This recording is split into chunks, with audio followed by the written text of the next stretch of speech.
Yesterday we made history in the White House by signing a $1 trillion plus initiative to move America into the 21st and 22nd century. We are making no less history today because it is important to take note of the fact that America, knowing about her past, both the joys and those moments that are part of the original sin, certainly helps us understand each other's history, appreciate each other's pain, and frankly, when a family knows about each other, we become closer together. America's always been unique in the eyes of the world. No one ever expected a convergence of people coming from many places in many different conditions to ever survive. And here we are. We have not only survived, but the mosaic of diverse populations continue in the best of our times, survive, support each other. I give one final example as I acknowledge the history we're making today. Men and women from all communities and all religions put on the uniform. All we have many different opinions about war and peace, but they put on the uniform unselfishly and wind up in faraway places, sometimes in the very place of their original heritage, but they're fighting under the flag of the United States of America. How unique is that? That is what America represents. So today, I cannot thank Cobra enough for giving us a second day of historic moment. I do want to trace back to April 14th. I have it embedded in my head of 2021 when H.R. 40 historically passed out of the House Judiciary Committee, which I just had to leave in a very important hearing. And Cam, you can clap, and then that'll get other people to clap. And so here we are again today. And I am excited about the Cobra report that unequivocally connects the history of social, political, economic, and environmental impacts of slavery to the current day medical health problems of African Americans that they face today. Let me be very clear. This work is scientific, it is detailed, it is studied, it is responsible, and it is respectable. Let me thank Dr. Joan Kaufman, PhD, Maria Khan, PhD, Julia Mancini, who is a family researcher coordinator, and Yvonne Summers-White. All of these fine researchers are at the Center for Child and Family Traumatic Stress at the Kennedy Krieger Institute and at Johns Hopkins. All of these researchers were a part of this enormous and important history. Historical trauma and ongoing systemic racism has a toll, not just on the psychic of African Americans, but on their physical health as well. It is well established that experiences of trauma and adversity can get under the skin and increase risk for a whole host of significant health problems. Why would we, and this is me speaking spontaneously, why we find such large numbers of attention deficit disorder in black male children? Why would we find that? And you can see that just without science, talking to many mothers of young black boys. Maybe it's a way to treat them in their early stages in school so that that kind of behavior is not looked at, that kind of maybe energetic, maybe anxious, maybe the kind of behavior that says that there's a great deal of curiosity, but it's defined as having a disorder, attention deficit disorder. This report discusses structures in American society that perpetrate cycles of disadvantage and ongoing experiences of adversity and trauma for African descendants, or the descendants of enslaved Africans.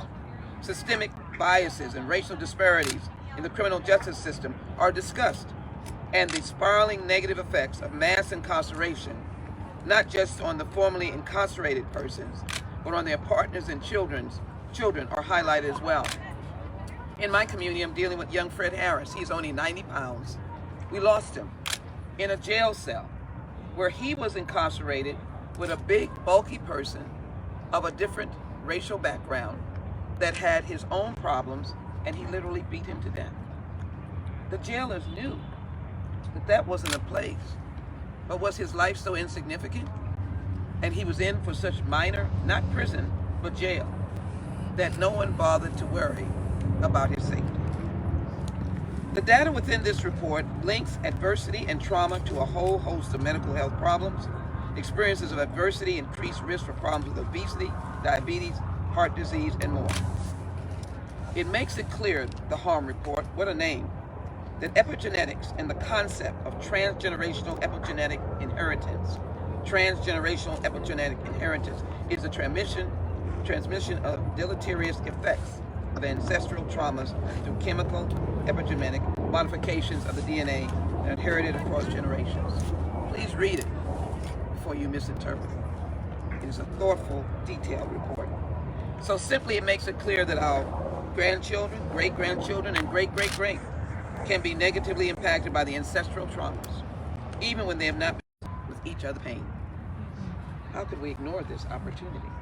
Sadly, I'm here with this report, but I have a sense of completeness.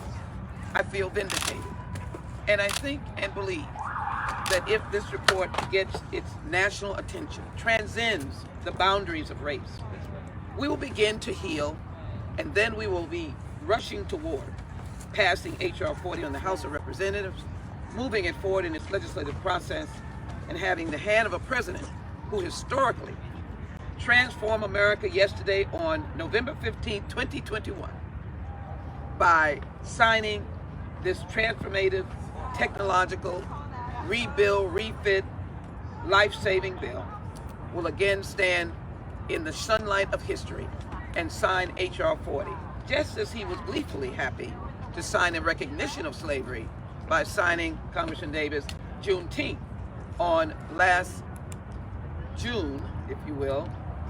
The date was June 17, 2021. I think this is our time. This is our presence. Let me now ask the co-chair, national co-chair of NCOBRA, to come forward and thank him so very much for his work, Cam Howard.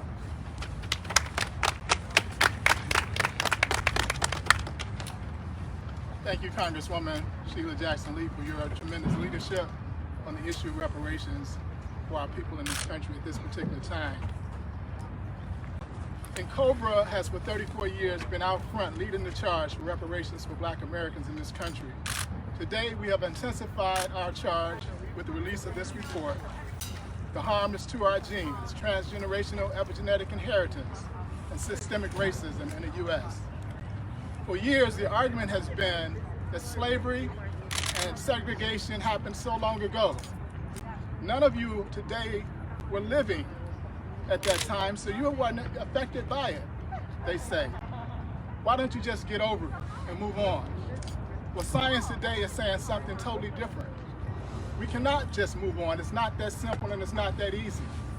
We were, in fact, actually harmed by the atrocities committed against our ancestors over the centuries. That's right.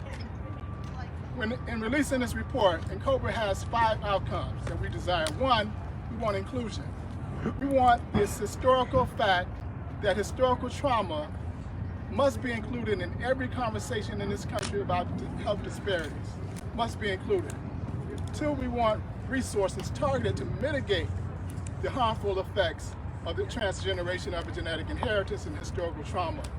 3, we want research in our community by doctors, practitioners, and researchers of our community so we can begin to chart a course of transgenerational healing for our communities. 4, we want awareness.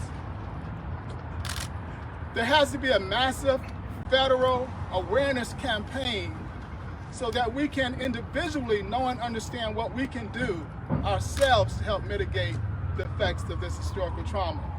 And 5, we want to decolonize health. African-centered healing modalities and protocols must be incorporated into the healing of our community from this trauma. In short, we want the passage of H.R. 40. only a HR 40 commission can assemble in a plan in a collaborative, cooperative, coordinated, and comprehensive manner the needs that we need to have to heal the harm that is to our genes. Thank you, Congressman. Thank you. You will hear a number of speakers, but we want to thank you, Pam Howard and Cobra, for